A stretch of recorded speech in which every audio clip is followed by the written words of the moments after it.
How are you? Good to see you. Wasn't it awesome? Wasn't the Rooted celebration awesome? It was very, very cool. If we haven't had the chance to meet, my name is Randy, and I'm one of the leaders here. I also get the privilege of being the campus pastor, and so we're thrilled that you're here. As Charlie's been saying all morning long, this is the perfect place for imperfect people, and so we are thrilled that you're here. We hope from the time that you drove onto the property this morning that you just felt right at home, and that you get connected and that you put down roots here. So my wife and I have been married 29 years. We celebrated 29 years together in August. Yeah, thank you. She's not here, but that's really for her. She's in kids. But we'll be obviously, that means we're celebrating 30 years together, married next year. And one of the differences between Hansi and I is that she notices everything, and I tend to not be very observant. And so the other night, Friday night, we didn't get a chance to go out, and we actually went out with friends on Thursday. Normally, Thursday night is our date night, but we went out with friends instead, and so we went out on our date on Friday night, and because of scheduling and stuff, and just because of our age, we typically go when all the old people go to dinner, and so we were hitting that restaurant right at 4 p.m., and when we walked in, and they're like, oh, do you want to sit over here? Do you want to sit over there?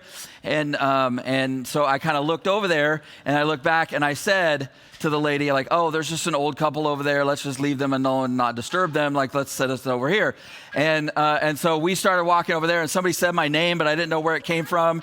And so I sat down, and then Hansi didn't sit down. She went across to the old people over there and started talking to them. And I looked over there.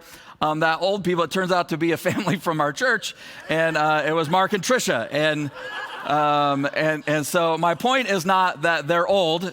My point is that I'm not very observant.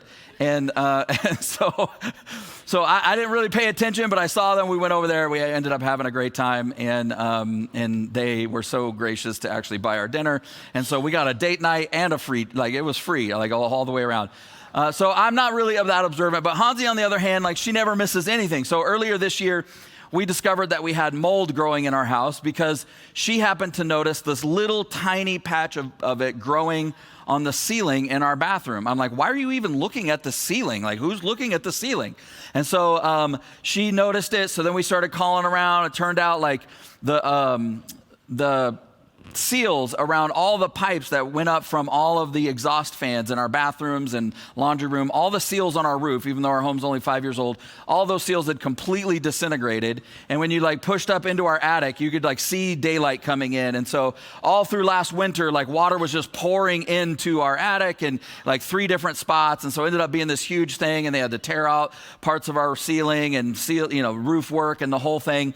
And it was a nightmare. But by the time it was visible, the damage had been going on for months. And what looked like a little tiny spot of mold on the surface was actually a much larger, more serious situation. But the thing that I was super grateful for is it would have been 10 times worse if not for my wife's sort of eagle eye noticing that little spot on the ceiling. And as I was thinking about that, it struck me that there's actually so much going on inside our house, right? Underneath it, in the attic, inside the walls, and we're not really aware of it. But even though you can't see it, you're still experiencing it because we couldn't see the mold, but it was still affecting us. In fact, my wife had been all through this year, through the end of last year and the beginning of this year, she was experiencing some health issues, and it turned out they were related to or connected to mold exposure. And if you've seen The Last of Us, it was kind of like that. I don't know if anybody knows that. It was just like that. It was touch and go for a minute.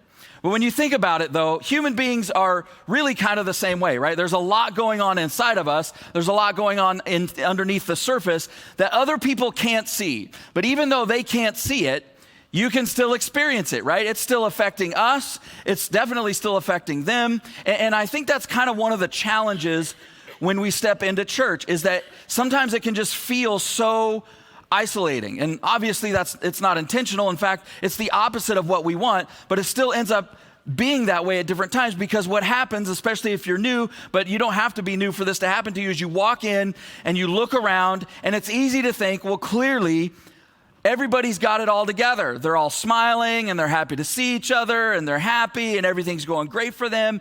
If they only knew what I'm carrying, if they only knew what's going on inside of me.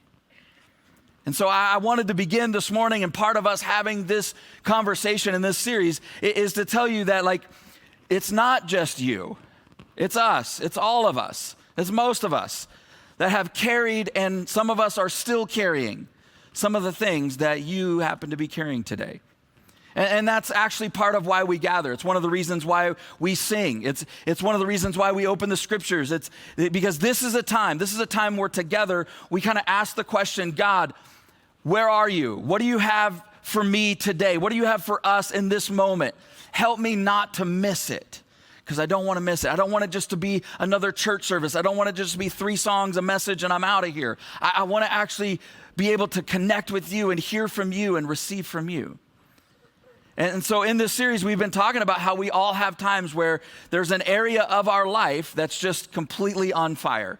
And when life is melting down, we all ask God to help. We all ask God to intervene. We all ask God to do a miracle. And I think that's true for all of us, no matter what you believe, even if you don't really believe in God, if you just believe in the universe or you believe something's out there. Like, we've all done that thing where we're just like, somebody please pick up the phone and answer and help me.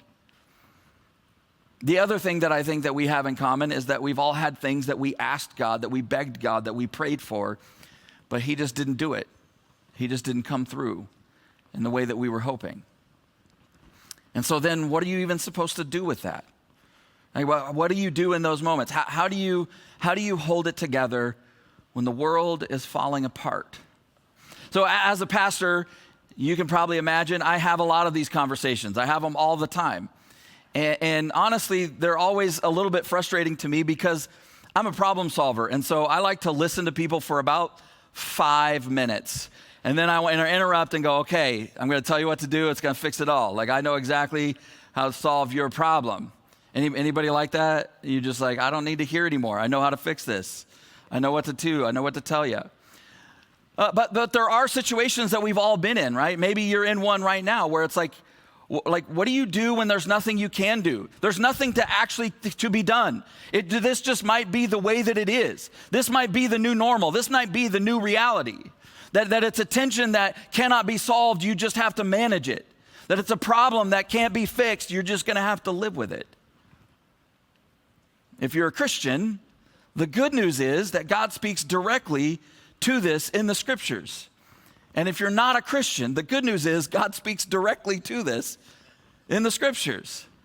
And so this morning, I want to take you to a part of the scriptures in the New Testament that really, really is important to me. It's something that I've come back to over and over and over again in my life.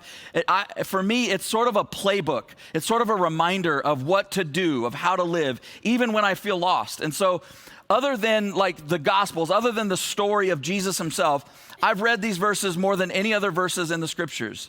And I want you to know that no matter what your church or background experience is, that they can speak directly to you this morning. And in fact, you may have even heard some of these verses before, even if you didn't know they were from the Bible, or even if you've never read this part of the Bible.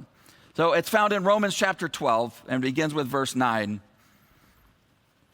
And it says this, it says, don't just pretend to love others, really love them. Hate what is evil, cling to what is good. Be devoted to one another in love. Honor one another above yourselves. Never be lazy. It's a verse you can give to your kids. You can write that down. Never be lazy, but work hard and serve the Lord enthusiastically. Be joyful in hope, patient in affliction, and faithful in prayer. Share with the Lord's people who are in need. Always be eager to practice hospitality. Bless those who persecute you. Bless and do not curse. Rejoice with those who rejoice. Mourn with those who mourn. Live in harmony with one another, and don't be too proud to enjoy the company of ordinary people. Don't be conceited, and don't think that you know it all. Don't repay anyone evil for evil. Do things in such a way that everyone can see that you're honorable. If it is possible, as far as it depends on you, live at peace with everyone. Do not take revenge, my dear friends, but leave room for God's righteous anger. For the scriptures say, it is mine to avenge, I will repay, says the Lord. On the contrary, if your enemy is hungry, feed him, and if he's thirsty, give him something to drink. In doing this, you will heap burning coals on his head. Anybody know anybody that needs a little burning coals heaped on their head this morning? Of course, that doesn't mean what we want it to mean. Verse 21 says, do not be overcome by evil, but overcome evil with good. Now, I don't know about you, but when I'm in a situation that's really hard and really painful, when I'm in like a dumpster fire kind of situation, there's part of life that's just completely, I just don't know what to do. I tend to get fixated on how to move forward. What am I going to do? What am I going to say? How am I going to fix this? In fact, the more that a situation looks like that there's nothing that can be done, the more determined I become to actually do something. It's all I think about. I get obsessed with fixing it, with finding a way, with figuring it out. And the problem is that obsession usually ends up paralyzing me. Because what happens is I unintentionally end up in a place where I think, if I can't do something about this, then I'm just not going to do anything at all.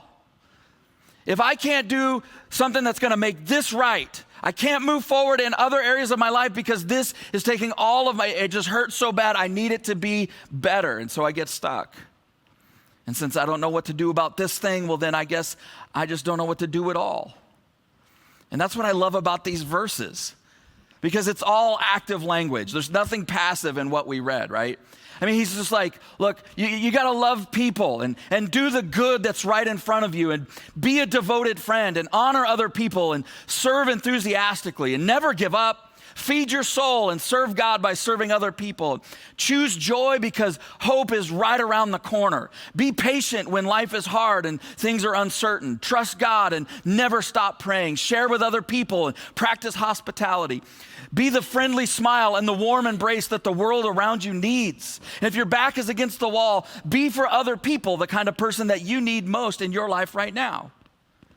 Practice giving your life away. Practice hospitality. Share. In Discover, which is a class that we host to help people who are new around here get connected to our church and learn a little bit about our church, we talk about how everything that we desperately need from other people, we were actually designed to give to them. And it's true.